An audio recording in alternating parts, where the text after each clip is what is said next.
Welcome to CM today. నేను మీ మధు. నెల్లూరు రాజకీయాల్లో ఓ ప్రత్యేక స్థానం ఏర్పరచుకున్న పేరు ఆదాల ప్రభాకర్ రెడ్డి. ఎమ్మెల్యే, ఎంపీ, మంత్రి ఇలా ఎన్నో పదవులు అనుభవించిన ఈ నేత చివరకు తాను నమ్మిన పార్టీలు, తన కోసం పనిచేసిన కార్యకర్తల విశ్వాసాన్ని కూడా కోల్పోయారు. ఈ రోజు మనం ఆయన రాజకీయ జీవన ప్రయాణాన్ని గురించి తెలుసుకుందాం. నెల్లూరు జిల్లాలో ప్రసిద్ధ కాంట్రాక్టర్ గా తన ప్రస్థానం ప్రారంభించిన ఆదాల ప్రభాకర్ రెడ్డి ఆర్థికంగా, సామాజికంగా బలమైన నేపథ్యంతో రాజకీయాల్లోకి అడుగుపెట్టారు.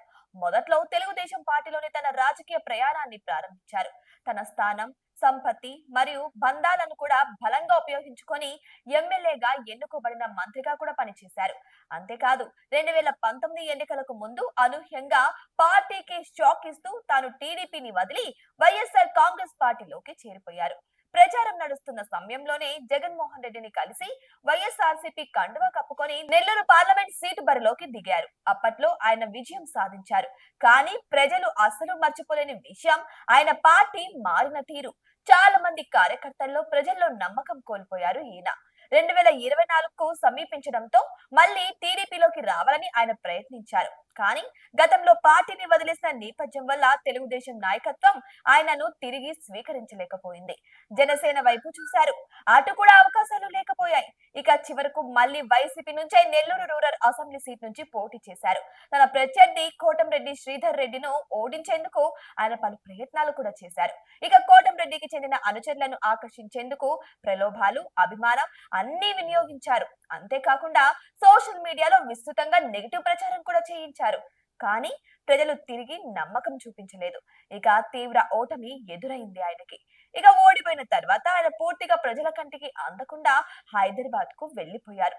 నిన్న మొన్నటి వరకు తన కోసం పనిచేసిన కార్యకర్తలతో మాట్లాడలేకపోయారు. వారికి ఫోన్లో అందుబాటులో కూడా లేరు. దీనివల్ల ఆయన్ని నమ్మిన నాయకులు తీవ్రంగా నిరాశ చెంది కోటంరెడ్డి వైపు వెళ్లిపోయారు. ఈ తరుణంలో నెల్లూరు రూరల్ వైసీపీ దాదాపుగా ఖాళీ అయిపోయింది. పార్టీ కార్యాచరణ లోపించింది. జిల్లా అధ్యక్షుడు కాకాని కోర్టు కేసులతో బిజీ అయిపోగా ఇంకొంతమంది నాయకులు పార్టీని పట్టించుకోవడం లేదు. ఇక ఆదాల ప్రభాకర్ రెడ్డి గత ఏడాది లోపల 2-3 సార్లు నెల్లూరుకు వచ్చినా సరే ఎవరిని కలవడం లేదు. కార్యకర్తలకు ప్రోత్సాహము ఇవ్వలేదు. దీంతో ఆనం విజయ్ కుమార్ రెడ్డి లాంటి నాయకులపైన నమ్మకం తగ్గింది. ఈ తరహా పరిస్థితుల్లో ఒకప్పుడు మంత్రి పదవిలో ఉన్న ఆదాల ప్రభాకర్ రెడ్డి ఇప్పుడు ప్రజల్లో విశ్వాసాన్ని కోల్పోయారు. పార్టీలు మారిన తీరు, ఓటమికి తర్వాత తను నమ్మిన వారిని పట్టించుకోవడం ఇవన్నీ కూడా ఆయన రాజకీయ భవిష్యత్తుపై ప్రశ్నార్థకంగా మారింది. ఆయన తిరిగి రాజకీయంలోకి వస్తారా లేక రాజకీయ సన్యాసం తీసుకుంటారా? ఈ ప్రశ్నలకు సమాధానం రాబోయే రోజుల్లోనే తేలనుంది. ఇటువంటి మరిన్ని అప్డేట్స్ కోసం మా ఛానల్ ని సబ్స్క్రైబ్ చేసుకోండి.